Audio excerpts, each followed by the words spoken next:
Սիրելի ռադիո լսողներ եւ ռադիո դիտողներ, ձեզ ողջունում եմ։ Դարփինյանի ժամն ենք սկսում FM 106 եւ 5 հաճախականության վրա են ձեր ռադիո ընթունիչները։ Երկրորդ խոսափողի մոտ ինչպես միշտ Դավիթ Խումարյանն է, առաջին խոսափողի մոտ պրոֆեսոր Արմեն Դարփինյանը։ Բարև ձեզ։ Բարև ձեզ, սիրելի Դավիթ, սիրելի ռադիո լսողներ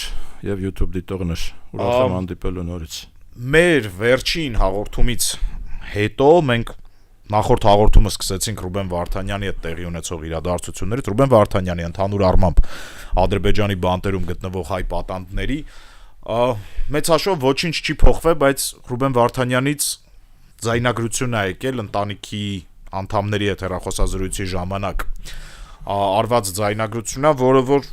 շատ տպավորիչ էր, այսինքն մի մարդ, ով Բաքվի բանտում է, մեզ կոչ է անում պինդ լինելու, մեզ պատմում է, որ ինքը պինդ է,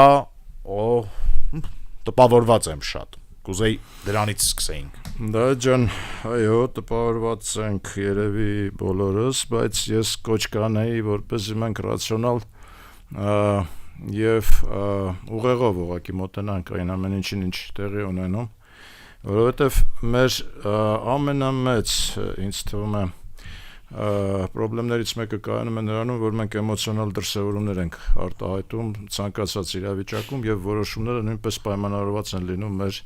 էմոցիոնալ վիճակով։ Ես կոչ կանեի այնուամենայնիվ նրանց, ովքեր քաղաքական որոշումներ են կայացնում եւ ինչ որ չափով պատասխանատվություն են կրում երկրի համար եւ կամ իրենց զգում են էլիտայի մաս, այնուամենայնիվ սթափ վերաբերվել իրավիճակին եւ փորձել գնահատականները տալ ելնելով ոչ թե էմոցիոնալ պորտկումներից, այլ սթափ իրավիճակի գնահատականից եւ հասկանալ մեր անելիքները դրա հետ կապված։ Ուրեմն փաստ համար 1 պիտի ֆիքսենք, որ Բաքվում տեղի ունեցող այս խեղկատակությունը յուրաքանչյուր հայի դեմ է ուղղված եւ Հայաստան պետության դեմ է ուղղված մեծ հաշվով։ Այսինքն այդ դատավարություն կոչվածը, որը իրենք այսպես ուռճացրեցին եւ ներկայացնում են ամբողջ աշխարհին, ուղղված է յուրաքանչյուր հայի եւ հայկական պետության դեմ։ Եվ ուրեմն յուրաքանչյուր հայի եւ հայկական պետության առաջնային պարտքն է սրան դիմակայել եւ հակահարված հասցնել, թույլ չտալ, որպեսզի այդ խեղկատակությունը շարունակվի։ Մեկ օր շուտ դա պիտի դադարեցվի։ Սա պիտի հասկանանք, որովհետեւ պիտի հասկանանք նաեւ, որ եւ Ռուբենը եւ մնացած բոլոր տղաները գտնվում են թշնամու ձեռքերում, թշնամու ճիրաններում ուղակի։ Եվ նրանց 1 օր, 1 ժամ, 1 րոպե շուտ ազատագրումը մեր բոլորի իմ կարծիքով նաեւ ազգային պարտքն ու պարտավորությունն է։ Ես ցավում եմ, որ Հայաստանը որպես պետություն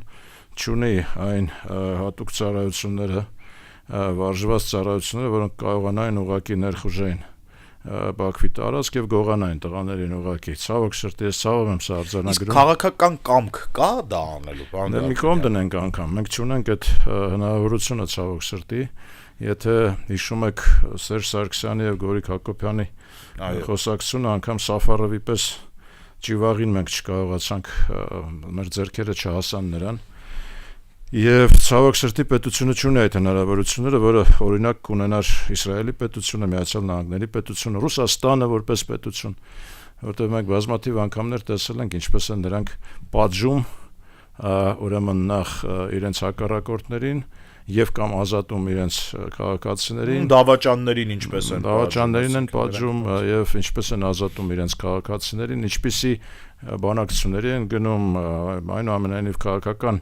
եւ գեոքաղաքական առևտուր է իրականացվում այս ամենի արդյունքում, ընթացքում եւ այլն, բայց խնդիր է լուծվում, հասկանում եք, հիմա իսրայելցիները Համասի հետ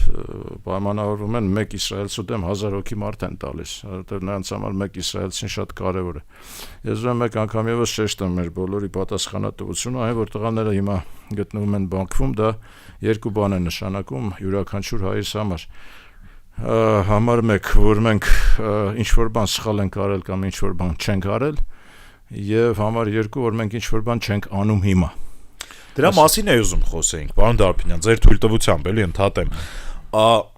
Մենք երբ որ նույնիսկ ադրբեջանական մամուլի հրապարակումներով, երբ նայում ենք մեր հայրենակիցների ելույթները, իրանք բավականին արժանապատիվ են ներկայանում այդ գործընթացի մեջ ավելի արժանապատիվ, քան հայկական հասարակությունը, որը մեծ հաշվով ազատության մեջ է։ Այսինքն մարդիկ Բաքվի բանտում կարողանում են մարդու կերպարի մեջ մնալ, իսկ մեր հասարակությունը կարծես թե այնքան էլ չէ։ Վարդանյանի աջակիցները հանրահավաք էին նախատեսել ու այնքան էլ բազմամարդ չէր։ Դա ես այստեղ զերծ կմնայի նման գնահատական տալուց, որովհետև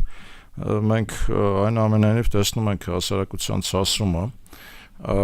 բայց դրա հետ մեկտեղ կա նաև մենք պիտի հասկանանք, որ առանց պետության հզոր օժանդակության հասարակությունը ոչինչ չի կարող անել այստեղ։ Եվ հացադուլավորներ կային, որոնք որ ի աջակցություն Ռուբենի հացադուլ էին նստել եւ այլն, դա հիմա էլ են նստած, մի մասը նստած են, մի մասը։ Ես նաև տեսա մի բան կար, հայտարարություն կար, որը Հայաստանի հայկական ընդհանուր բարեգործական միությունը եւ տարբեր տեսակի հասարակական միջազգային հայկական կազմակերպություններ, այնտեղ Աֆեան Նուբարի ֆոնդը կար, մնացած մի շարք բավական լուրջ հեղինակավոր կառույցներ, որոնք մի հայտարարություն էին տարածել ուղղված միջազգային հանրությանը, հասկանում եք, միջազգային հանրությանը ուղղված հայտարարության մեջ նրանք շեշտադրում են Ռուբեն Վարդանյանի միջազգային մասշտաբներով հումանիստ լինելը, հա, այսինքն նրանք ուղղակի կոչ էին անում միջազգային հանրությանը, որը հասկանալի չէ թե ինչն է, միջազգային հանրությունը ընդհանրապես, եւ մենք տեսնում ենք, որ հիմա եւ խոսել ենք դրա մասին, որ ուժի իրավունքը շատ ավելի է գերիշխում, քան իրավունքի ուժը, եւ միջազգային հանրությունը այստեղ բացարձակ իմ կարծիքով ամլացված է եւ որևէ ստույգ կամ հստակ օժանդակություն չի կարող ցուցաբերել, բայց ուզում եմ շեշտադրել հետեւյալի վրա, որ այնուամենայնիվ Ռուբենին ներկայացրել են որպես հումանիստ, բայց Ռուբենը ինքն իրեն ներկայացնում է որպես քաղաքական գործիչ, հասկանում եք, այստեղ կա հակասություն։ Եվ միջազգային հանրությունը ինչքան էլ թույլ լինի կամ չլինի, քաղաքական գործիչների նկատմամբ շատ մեծ վերապահումներ ունի եւ շատ ավելի մեծ պատրաստակամությամբ նրանք կոժանդակեին Ռուբենին որպես հումանիստ, քան Ռուբենին որպես քաղաքական գործիչ։ Բայց դեռ դեպքում Ռուբենը ինքը իր հայտարարության մեջ նաև հանդես եկավ եւ հանդես է գալիս մշտապես որպես քաղաքական գործիչ, որը հստակ ընդդիմադիր դիրքերից է ներկայիս հայաստանյան կառավարիչների նկատմամբ։ Փաստենք նաև, որ Ռուբենի այդ հայտարարությունը առանց Իլհամ Ալիևի անձնապես թույլտվությամբ հնարավոր չէր ուղղակի որ տեղի ունենար։ Ես վստահ եմ, որ դա ուներ իր գինը եւ նկատեցի, որ նման գին կարող էր լինել Ռուբենի կողմից Իվանյանում տեղի ունեցած իրադարձությունները հավասարացնելը Իվանյան, այսինքն Խոջալու, ինչպես իրենք ասում են, իրենք հիմա ամբողջ աշխարհով թմկահարում են Խոջալուի գենոցիդ կոչվածը եւ փորձում են միջազգային բոլոր ատյաններում բարձրացնել այդ հարցը նաեւ իրավական հարթության մեջ, որ հայերը ցեղասպանություն են իրականացրել Խոջալույում եւ կարծում եմ, որ Ռուբենի այս հրապարակման թույլտվությունը ստացվել էր Խոջալուի այդ դեպքերը Սումգայիթի եւ Բաքվի ջարդերին հավասարացնելու գնով, հա։ Սա մեկ, այսինքն Ռուբենը երևի թե հայաստանյան քաղաքական գործիչներից առաջինն էր, որը Բաքվի բանտում լինելով ճնշված բոլոր հանգամանքներով ստիպված է եղել ամենայն դեպս այդ արձանագրումը իրականացնել։ Սա այդ գինն էր։ Բայց Ռուբենը ուներ նաև երկրորդ, այսպես ասած, մեսեջը, որը ուղղված էր արդեն ներքաղաքական մեր դաշտին, եւ այդ մեսեջը հետեւյալն էր, որ խաղաղությունը հիմա հնարավոր չէ։ Կոպիտ ասած, տարբերությունը Ռուբենի դիրքորոշման, քաղաքական դիրքորոշման եւ մեր կառավարող ուրեմն թիմի,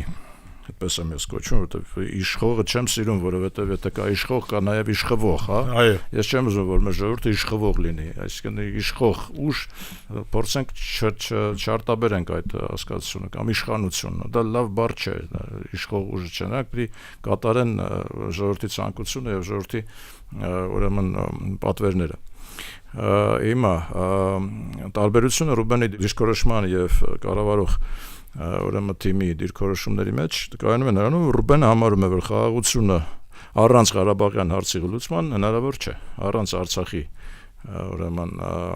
հայանպաստ լուծման հնարավոր չէ։ Կառավարող թիմը համարում է, որ հնարավոր է եւ անում է ամեն ինչ, որպեսզի այդ խաղաղությունը այսպես կոչված իրականացվի։ Հիմա ով է ճիշտ, ով է սխալ ցույց կտա պատմությունը, հնարավոր է արդյոք թե ոչ եւ արդյոք այն քաղաքական դիրքորոշումը, որը հայտարարում է Ռուբեն Վարդանյանը, արդյոք կստանա բավարար սատարում հայ հանրության կողմից, որովհետև արդյոք օրինակ հայ հանրությունը չի համարի, որ Ռուբենի մոտեցումը բերում է նորից էսկալացիա եւ նորից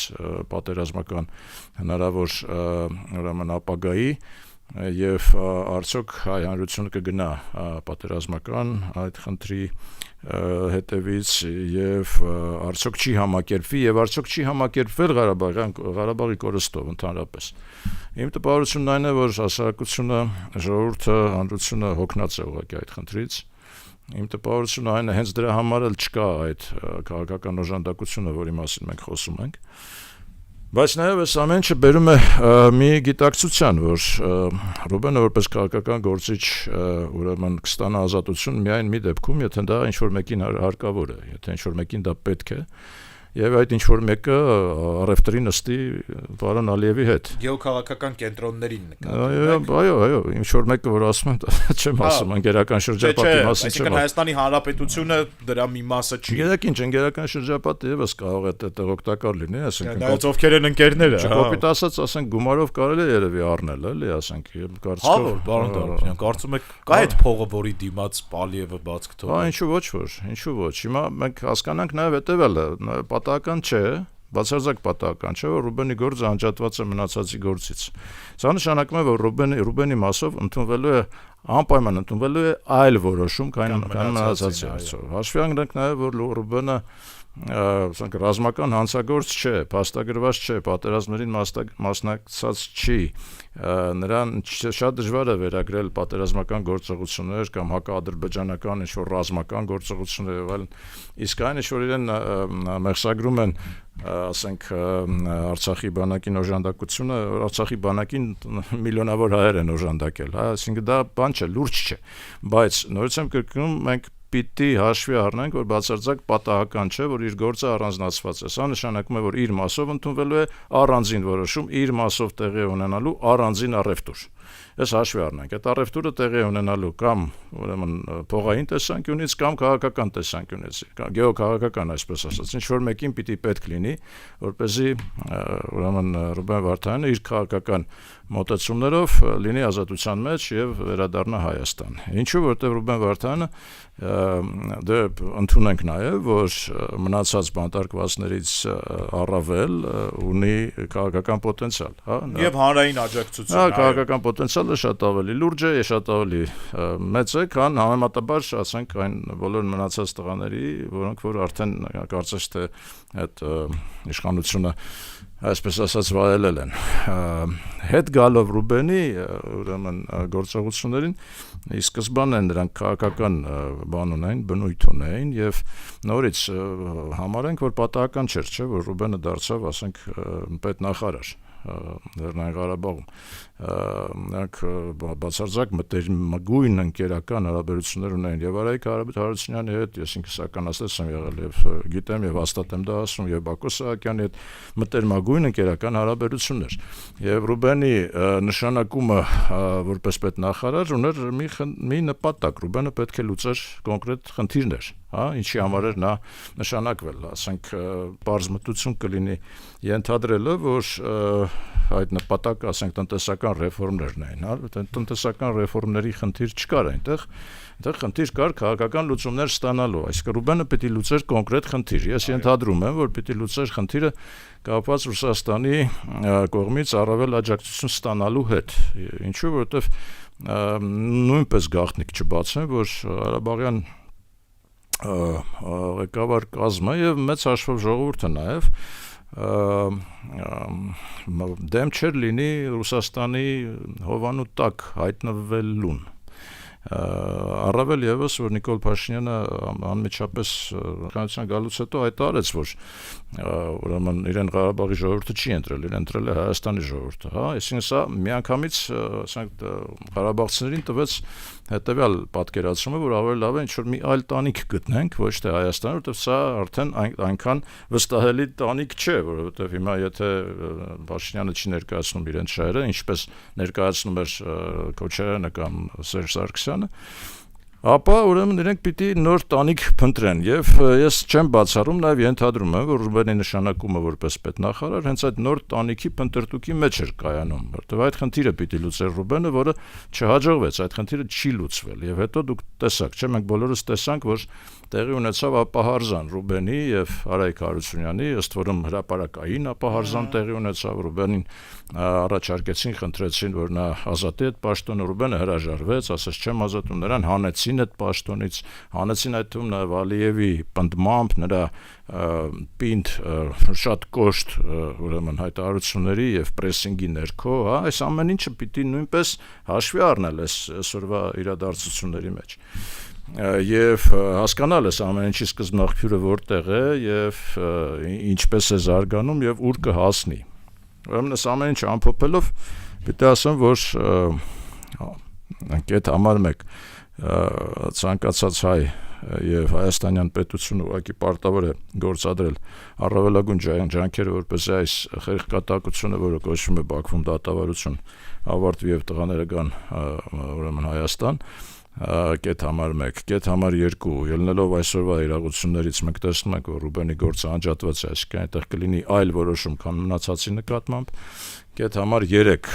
ցավոք սրտի, այդ որոշումը եթե կկայանա միայն քաղաքական կամ գեոքաղաքական նպատակահարմարությունից ելնելով, եւ կետ համար 4, ես կարծում եմ, որ Ալիևին ուրեմն բավարար բանականություն կհերիքի, որպեսզի նա թույլ չտա Ռուբենի առողջության վատ տարածումը, որովհետև ես կարծում եմ, որ Ալիևին շատ ավելի ձեռնտու է Ռուբենին ունենալ Բաքվի բանտում, քան ուրեմն առողջական եւ կամ կյանքի վտանգի հետ կապված խնդիրների հետ առնչվել, որտեղ այդ պարագայում Ալիևին ակնհայտորեն շատերը կտիրախավորեն եւ կմեղադրեն ամեն ինչում։ Նա իմ կարծիքով բավական բանականություն ունի, որպես իր շահերը հասկանա, այսինքն իր շահերից է բխում նաեւ, որ Ռուբեն Վարդանյանը ֆիզիկական տեսանկյունից ուրեմն խիստ վատ տարածումներ չունենա։ Ես համարում եմ, որ սա ուղղակի իր շահերից է բխում, սա բխում է Ալիևի կոնկրետ Իլհամ Ալիևի շահերից, որ Ռուբենին այնտեղ բան չպատահի։ Սա է ամբողջ այս իրավիճակի պատկերը, ինչպես մենք պիտի կարողանանք, գիտեք, Ռուբենը նաև խոսեց էլիտայի մասին, դա շատ կարևոր բան է։ Ես ցավում եմ, որ այսօրվա մեր կառավարիչները իրենց չեն համարում էլիտայի մաս։ Շատ եմ ցավում դրա համար, որովհետև դա բան է, ինչ-որ անհասկանալի է, չի լինում երկիր առանց էլիտայի, առանց քաղաքական էլիտայի, մտավոր էլիտայի, ուրեմն առանց ստեղծագործական, տնտեսական եւ այլն։ Եվ եթե հայտարարվում է ուղղակիորեն, որ մենք էլիտա չենք, մենք ժողովուրդ ենք, դա բերում է ուղղակի երկրի եւ նույն ժողովրդի կործանման, որովհետեւ ժողովուրդը երկիրը առաջնորդության կարիք ունի եւ այդ առաջնորդությունը պիտի վերցնեն նրանք, ովքեր իրենց համարում են էլիտա եւ պատրաստ են կրել էլիտայի պարտավորությունը, պարտականությունները։ Հիմա Ռուբենը նաեւ դրա մասին էր ասում, ասենք կոպիտ ասած կոչ էր անում հայ էլիտար մարդիկ, էլիտար հայեր, մի հատ հասկացեք ինչ է կատարվում եւ ինչ որ մի բան փորձեք անել եւ այլն։ Այսինքն այդ մասով գիտեք, ամբողջ այս մեր 30 արդեն մոտ 5 տարի անկախության ժամանակահատվածը կարելի է նաև բնութագրել որպես էլիտայի բնաջնջման ժամանակահատված, ըստ որում նպատակադրված, հատուկ գործողություններով սատարված բոլոր քաղաքական առաջնորդները ցավոք սրտի նույն ճանապարհով են գնացել, թայֆայական ճանապարհով են գնացել, այսօրվա առաջնորդը եւս գնում է այդ ճանապարհով եւ ցավում եմ դրա համար եւ դա ուղղակի ազգի, երկրի եւ պետության կործանման ուղիղ ճանապարհ է։ Ես ուղղակի զարմանում եմ, որ նրանք դա չեն գիտակցում եւ նեղ այսօրվա այս պահի շահերով են ղեկավարում։ Բոլորը, ես ցավում եմ դրա համար եւ դա է պատճառը, որ մենք հայտնվել ենք այս վիճակում։ էլիտայի բացակայությունը եւ էլիտայի բնաջնջումը ըստ էության։ Հիմա ինչ որ ծիլեր հայտնվել են, նոր բիզնեսի ներկայացուցիչներ կան, բիզնես ակումբներ են ստեղծվում, ես տեսնում եմ, որ որոշակի, այսինքն տնտեսական նոր էլիտա ձևավորում է, որոնք հին օլիգարխների պես անգրագետ, ասենք միայն բիլակների վրա եւ իրենց, ասենք, այդ ախրանայի բանի վրա հույս դնող սրանք ոնց որ նոր են, նոր սերունդ է, կա նոր գիտական սերունդ, բավական լավ, ուժեղ, բայց նոր քաղաքական սերունդը դեռ նոր պիտի ձևավորվի, ես չեմ կարծում, որ առաջիկա ընտրություններին պատրաստ կլինի նոր սերունդը, ցավոք սրտի մենք նորից ականատես ենք լինելու հին խաղացողների բախմանը, ըստ որում ինչպես հիմա ցույց տվեցին վերջին զարգացումները Գյումրիում, խոսքը գնում է վերջնական պատերազմի մասին։ Գյումրիի մասին խոսեցիք, ես էլ կուզեի դրա մասին խոսեինք։ Իմ տպավորությամբ տեխնացուները, մասնակիցները այս ընտրություններին չեն վերաբերվում որպես Գյումրի քաղաքում տեղի ունեցող ընտրությունների։ Իրանք սրան վերաբերվում են որպես նախընտրական տարում տեղի ունեցած ընտրություններ բավականին մեծ խոշոր համայնքում, բավականին մեծ համայնքում, որը պիտի տենց ինչ-որ test drive անեն ապագա հանրապետական ընտրություններում եւ դրա համար ենք մենք տեսնում այսքան ագրեսիա իրար հանդեպ, դրա համար ենք մենք տեսնում սենց մոտեցումներ։ Դե ես պիտի ասեմ, որ դրա հիմքը, դրա պատճառը պետք է փնտրել 2015 թվականի ուրեմն պարտադրաբար ընդունված համանadrության մեջ, որը այդ համայնքային ընտրությունները հավասարեցրեց քաղաքական ընտրություններին։ Համայնքին պետք չէ քաղաքական կուսակցությունների պայքար, հասկանում եք, սա մի խայտարակություն է ուղղակի, ուրեմն համայնքներին պետք են տնտեսական ղեկավարներ, որոնք կարողանան համայնքի խնդիրը լուծեն։ Քաղաքական թիմը չի կարող լուծել այդ համայնքի խնդիրը։ Մենք տեսնում ենք նաև այս Երևանի օրինակի վրա, չէ, խայտարակություն է, չէ, այսինքն Երևանյան այսօրվա ամեն ինչը խայտարակություն է։ Երևանը դարձրեցին համայնք, ընտրությունները դարձրեցին քաղաքական։ Հենց այդ սահմանադրությամբ Երևանը պիտի լինի Մարս, Երևանի քաղաքապետը պիտի լինի նշանակովի, նրան պիտի նշանակի երկրի ղեկավարը։ Ինչ վերաբերում է Գյումրիին եւ մնացած քաղաքներին, դրանք համայնք են, համայնքապետերը պիտի ընտրվեն ուղիղ քվեարկության արդյունքում եւ դա պիտի լինի տնտեսական թիմ, տնտեսական ղեկավարներ, ոչ թե քաղաքական թիմեր, որոնք միայն բալաբոլներ են, ուղղակի բլա չէ որ կապիտալիստները ու սոցիալիստները հիմա Բացարձակապես, թե քաղաքը ոնց է զարգանալ։ Բացարձակապես, ուղղակի նայում եմ եւ ուղղակի ինչ ասեմ, նույնպես բան եմ, ափսոսում եմ անցած տարիները, ափսոսում եմ այդ մեր իրավիճակի համար, շատ եմ ցավում, որովհետեւ նորից 2015 թվականի սահմանադրությունը միայն դրանով չէր, էլի, որ նախագահի ինստիտուտը փոխարինվեց վարչապետով, որ Սերժ Սարգսյանը իր բան տեղափոխվեց որպես վարչապետ, խոստումը չկատարելով եւ այլ, միայն դրանով չէր, միայն նաեւ այս խնդիրներն են, չէ՞ որ հիմա ասենք ինչու պիտի Գյումրիում կամ Վանաձորում կամ ցանկացած այլ համայնքում Ալավերդիում քաղաքական կուսակցությունները մրցեն, նրանք ինչ կապ ունեն, ինչ կապ ունեն, ինչ քաղաքական հարց կա, էլի թե Ալավերդիի ղեկավարը ով է ալնելու, այսինքն։ Եվ ես նայում եմ տղաներին, բոլոր տղաներն էլ մեր տղաներն են, այսինքն նրանք ովքեր որ ստիպված քաղաքական կուսակցությունների առաջի համար են գրվել, որ կարողանան պայքարեն, բոլորն էլ լավ տղաներ են։ Ես ուղղակի մտածում եմ, որ այդ տղաները բոլորը մի հատ հավաքվեին միասին, Խարքին գյումրեցիներ են բոլորն էլ, բոլորը անխտիր, Վարդանը, Մարտունը, Լևոնը Բարսեղյան, բոլորը, այսինքն մեր բան Ռուբոն, Մխիթարյան, հա, Սարիկը ես չեմ ճանաչում, բայց բան, face control-ը անցնում է կարծես, դա շուտ արտառոց վատ բան չեմ կարող ասել, ասենք տղա է էլի իր համար։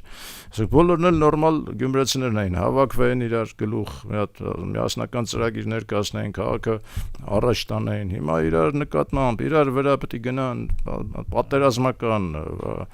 վերջին կռիվն է, բան, խայտարակություն է։ Գյումրին էլ տաքարյուն քաղաք է, չէ՞, այսինքն այդ կարաբադ հետևանքներ կարող են։ Չէ, վատ հետևանքներ չի լինի, գյումրեցիները շատ նրանց խելքը գլխին ժողովուրդ են եւ նրանց խաբել հնարավոր չի։ Որևէ մեկը թե այդ կուսակցություններից, թե դրանց ուրեմն առաջին համարներից չի կարողանա նրանց խաբել։ Ուրեմն նրանք իրենց հենց էմոցիոնալ սրտով կընդունեն այնպիսի որոշում, որը կլինի ճիշտ եւ ուղղորդող կլինի նաեւ ամբողջ երկրի համար։ Ես դրանում համոզված եմ։ Գյումրեցիներին հնարավոր չէ մատի վրա ուրեմն ֆռացնել, դա ուղղակի հնարավոր չէ խաբել։ Նրանք շատ են տեսել նման խապկանքներ եւ կարողացել են իրենց տոկունությամբ դուրս գալ այդ բոլոր կապկաններից եւ խապկանքներից։ Ես վստահ եմ, ուղղակի ափսոս է, որ մենք տարիներ ենք կորցնում անիմաստ բանավեճերի մեջ, անիմաստ, բացարձակ քաղաքական կուսակցությունները գործ չունեն անելու Գյումրի քաղաքում։ Սա է։ 4200 դոմիկ կա դեռ Գյումրիում։ Այս մարդիկ խոսում են ինչ-որ լրիվ ուրիշ բաներից։ Դա ջան, հասկանում ես, մենակ դոմիկը չէ, ասենք յուրաքանչյուր համայնք պիտի ունենա իր գլխավոր հատակագիծը։ Այդ հատակագծով պիտի նշмарված լինեն հիմնական խնդիրները այդ քաղաքի, այդ համայնքի։ Նույնը վերաբերում է Երևանին, որ ասենք պիտի լինի, որովհետեւ հարց, այդ հարցին որևէ մեկը չի պատասխանել։ Մենք ունենք Երևանի, չէ, ավականի ունենք, բան էլի իրար մի սենոտոման հասկանալի հիմար հարցերի շուրջ։ Տրանսպորտի գինը մի քիչ ավել, մի քիչ պակաս, լավ, մի քիչ իջացնենք, մի քիչ բարձրացնենք, եղբայր։ Մի քանի հարց կա այստեղ, կարևորագույն հարց, որը վերաբերում է Երևանին, Գյումրիին, Վանաձորին, լավագույն քաղաքներին մեր։ Պիտի լինի արդյոք պիտի լինի արդյունաբերական ինչ-որ մի թաղամաս, հատված, կենտրոն, որը ենթակառուցվածքներ է ենթադրում, որը ենթադրում է տրանսպորտային կոմունիկացիոն ենթակառուցվածքներ։ Այսօր ես տեսա Արինբերտ փողոցը փակել էին, որովհետև խայտարակ վիճակ է այնտեղ, ասենք, տրանսպորտային միջոցները հնարավոր չէ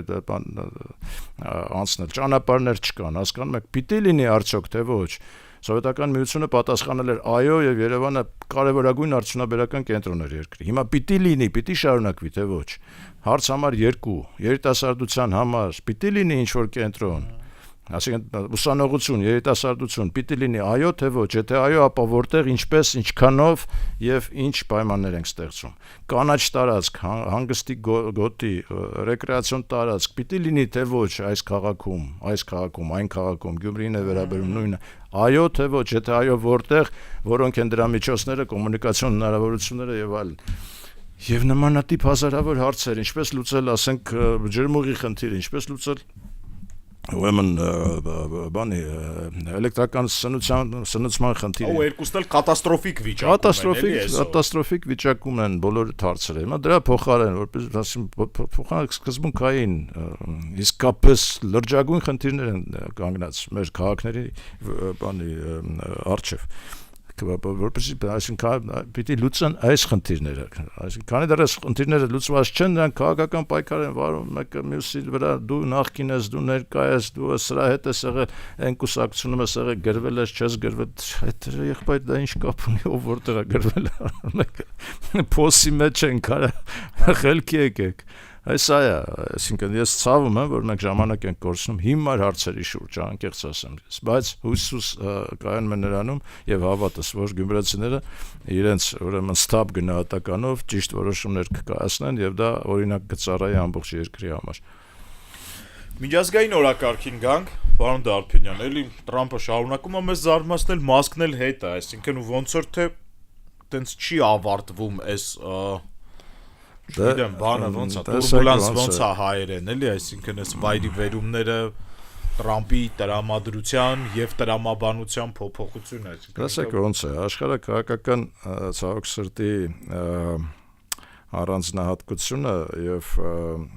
կարևորագույն հատկություններից մեկն էլ այն է, որ նա կարող է փոփոխվել։ Նա կարող է փոփոխվել, հասկանում եք, հիմա Միացյալ Նահանգներին ուկրաինացիները եւ եվրոպացիները մշտապես համարում են Ուկրաինայի դաշնակից։ Ինչ որ մի պահ առաջացավ, երբ Միացյալ Նահանգները հայտարարեցին, մենք այլևս դաշնակից չենք, մենք միջնորդ ենք, հասկանում եք։ Հիմա նորից ետ գանք մեր իրադարձությունները։ Նման է, չէ, հետ ենք մտածում, հայերս մենք միշտ գիտակցում ենք, մտածում ենք եւ վստահ ենք, որ Ռուսաստանը մեր դաշնակիցն է եւ ուրեմն մեր կոնֆլիկտում մշտապես կլինի մեր կողմից։ Եվ Ռուսաստանը ինչ-որ մի պահ արթնացավ, ասաց վերջ, այլևս մենք ձեզ դաշնակից չենք, մենք միայն ձեզ չենք դաշնակից, մենք նաև Ադրբեջանին ենք դաշնակից եւ այլևս այսուհետև մենք կլինենք միայն միջնորդ։ Այս նույն տրանսֆորմացիան տեղի ունեցավ Միացյալ Նահանգների մոտեցումների մեջ եւ սրան դեռ չեն կարողանում համակերպվել ոչ ուկրաինացիները, ոչ եվրոպացիները, ոչ ոք եւ փորձում են հասկանալ ինչպես կառուցեն իրենց վարվելակերպը հետագայի համար։ Հիմա ես տեսնում եմ, որ Ֆրանսիան որպես միջուկային երկիր եվրոպական եւ Մեծ Բրիտանիան նույնպես որպես միջուկային երկիր սկսում են այստեղ արդեն մտահոգվել եւ իրենց առաջարկությունները ներկայացնել քաղաքական համայնքին, մասնավորապես ես կարդացի միտեղ, որ Ֆրանսիան դեմ չի եւ նաեւ քննարկում է Ուկրաինային միջուկային զենք տրամադրելու ուրեմն տարբերակը։ Սա լրջագույն խնդիր է առաջացնում ընդհանրապես, բայց նրանք էլ ասում են, չէ՞ որ Ռուսաստանը տրամադրեց Բելարուսին, այսինքն Ռուսաստանը ընդլայնեց միջուկային տարածքը եվրոպական, ուրեմն մենք էլ կարող ենք ընդլայնել, մենք էլ կտրամադրենք Ուկրաինային եւ այլն։ Սա բերում է նորից էսկալացիայի, այսինքն ես կարծում եմ, որ այնուամենայնիվ քանի դեռ Միացյալ Նահանգները եւ Եվրոպան չեն եկել միասնական դիրքորոշման, շատ դժվար է կանխատեսել, թե ինչպես է այս ամեն ինչը զարգանալու։ Ամենայն դեպս, եթե զարգացավ միջուկային տարածման տարբերակով, սա կնշանակի էսկալացիա, սա կնշանակի պատերազմի շարունակություն եւ սա կնշանակի նորանոր ավերվածություններ։ Սա մեկ։ Երկրորդը, ինչ ես նկատեցի, ուրեմն Միացյալ Նահանգների մոտեցումը Միջին Արևելքի կոնֆլիկտի նկատմամբ միանշանակ նրանք պաշտպանում են Իսրայելի դիրքորոշումը եւ Նետանյախուին։ Ինչ հայտարարեց Նետանյախուն։ Նետանյախուն հայտարարեց հարավային Սիրիան պիտի լինի դեմիլիտարիզացված։ Մենք նորից հետ ենք գնում։ Ինչ հայտարարեց Պուտինը Ուկրաինայի նկատմամբ։ Դեմիլիտարիզացիան այս ամբողջ պատերազմի նպատակներից մեկն է։ Ինչ է զուգորդում սրան Ալիևը Ջերմուկի ուրեմն այդ բարձունքներում կանգնելով դեմիլիտարիզացիա է պահանջում հայերի Հայաստանի ինչու որովհետև հիմա նույն այդ թվում նաև այս խեղկատակ process-ով դատական այսպես ասած փորձում է Հայաստանի ներկայացնել որպես ագրեսոր տերորիստական երկիր որին պետք է զսպել եւ հասնել դրա դեմիլիտարիզացիայի այսինքն Ռուսաստանը տվյալ դեպքում Պուտինը Նետանյախուն Ալիևը հա ինչու ոչ Տրամպը այսինքն համարում են իրենց աշխարհի ուժեղներ եւ կարող են պարտադրել դեմիլիտարիզացիա այլ երկրների, այլ համայնքների։ Հիմա սա նույնպես պիտի հաշվի առնենք եւ ուշադրությունից որպեսզի մենք բաց չթողնենք, որ ասենք Ալիևը այդ խնդիրը ունի մեր նկատմամբ։ Եվ կարծում եմ, որ փորձելու է իրականացնել այդ թվում նաև այս դատական process-ով, իսկ մենք դրա դիմաց չեմ հասկանում ինչ ենք անում միջազգային դատարաններում, այնուամենայնիվ շարունակում ենք մենք մեր հայցերը պնդենք, թե ոչ, որովհետև դա Գերիշե Կիրակոսյանը գնաց։ Կիրակոսյանը գնաց, բայց անհասկանալի գնաց, հասկանալի չդարձավ, այնուամենայնիվ Դե չասեց ինքը, խնդիրը մնում է, թե ոչ։ Ենթադրություններ Հասկանալի է, որ ինքը դիսկոմֆորտ էր, արդեն դիսկոմֆորտի մեջ էր նաև եւ մասնագիտական դիսկոմֆորտի եւ գիտեք անձնական նաև, էլի, եթե ասենք ինչ որ միտեղ բոլոր ինտելեկտուալ ջանքերը գործադրում ես որպես ինչ որ մի բան ապացուցես ու ստացվում ակում, դա էլ է կարևոր, որտեղ մենք մի քանի հաջողված кейսեր ունենք, էլի, նենց այդ ջանքերը գործադրում ես, մեկ էլ ինչ որ մի բա երևի թե այդքան էլ պատվաբեր չէ, էլի, որ գնաս ասես դե լավ, ես հիմա արդեն հետ եմ վերցնում իմ ասածներ եւ այլն։ Հասկանալի է իր հրաժարականը, բայց հասկանալի չէ մեր հետագա գործողությունները, արդյոք մենք հրաժարվում ենք թե ոչ, եթե ես կարծում եմ որ հիմա հրաժարվելը քանի դեռ Բաքվում էս խեղկատակությունը շարունակվում է, ուղղակի իմ կարծիքով դա ուղղակի Մեղմ ասած խելամիտ չէ, էլի խելահեղ է, ոչ թե խելամիտ է։ Ինչ նկատեցի Թուրքիայից։ Էրդողանը ելույթ ունեցավ ինչ-որ մի համայնքի առջև Թուրքիայում եւ հստակ մի քանի արձանագրում արեց։ Նախ Եվրոպային ուղղված երկու արձանագրում էր։ Համար 1, որ Թուրքիայի համար ստրատեգիական նպատակի անդամակցումը Եվրոպային Համար 2 եվրոպացիներն ինքը նախազգուշացրեց, ասաց ուրեմն դուք չմտածեք, որ ձեր անվտանգությունը առանց Թուրքիայի հնարավոր է, առանց Թուրքիայի ձեր անվտանգությունը հնարավոր չէ։ Ուրեմն խելքներդ հավաքեք գլուխներդ եւ լսեք մենք ձեզ ինչ ենք ասում։ Երկրորդը համաշխարհային հանրությանն էր ուղղված, որպես արդեն մահմեդական աշխարհի առաջնորդ։ Ինքը ասաց, որ մահմեդական աշխարհի ձայնը պիտի լսելի լինի միջազգային ուրեմն ասպարեզում եւ Միացյալ ազգերի կազմակերպության անվտանգության խորհրդում Թուրքիան պիտի ունենա իր մշտական տեղը վետոյի իրավունքով։ Սա լուրջ հավակնություն է, սա հանակ հավակնություն չէ, սա շատ լուրջ է, եւ Սիրիայի մասով ակնհայտ հայտարարություն արեց, որ հանկարծ չմտածի որևէ մեկը, որ Սիրիայում կարող է թույլ տալ ինչ-որ բանախորժություններ, Սիրիան իրենց հսկողության տակ է եւ մշտապես կմնա, Իսրայելն էլ պիտի իրեն խելոք պահի, որովհետեւ մինչեւ Պաղեստինյան պետությունը չստեղծվի, Իսրայելը չի ունենա իր հանգստությունը։ Սա էլ այսինքն սպառնալիք էր Իսրայելին, որ խելոք մնացեք, Սիրիան մեր տիրույթի մեջ գտնվում այլևս եւ այնտեղ հավակնություններ չունենաք։ Դե սա լուրջ է, այսինքն եթե Թուրքիան նմանատիպ հայտարարություններով հանդես է գալիս, դա նշանակում է, որ միանշանակ Թուրքիան ունի նաև մեր նկատմամբ իր դրսևորումները եւ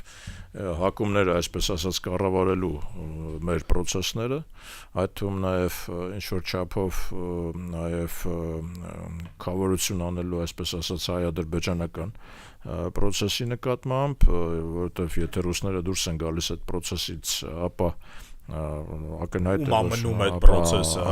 է, որ թուրքերը կուզենան այդ կավորությունը իրականացնել։ Հիմա թե մենք պիտի շատ զգոն լինենք, շատ զգոն։ Ես կարծում եմ, որ ճիշտ որոշումներ կանգնացրեցին այդ բանի Եվրոպայի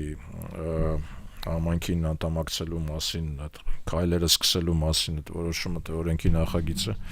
ճիշտ որոշում էր, պիտի մի պահ կանգ առնենք, հասկանանք ինչ է կատարվում եւ որտեղ են մեր այնուամենայնիվ շահերը։ Նորից վերադառնամ քրիստոնեությանը, ես նկատեցի, որ Տրամպի կառավարության նիստերը սկսվում են աղոթքով, վերջանում են աղոթքով։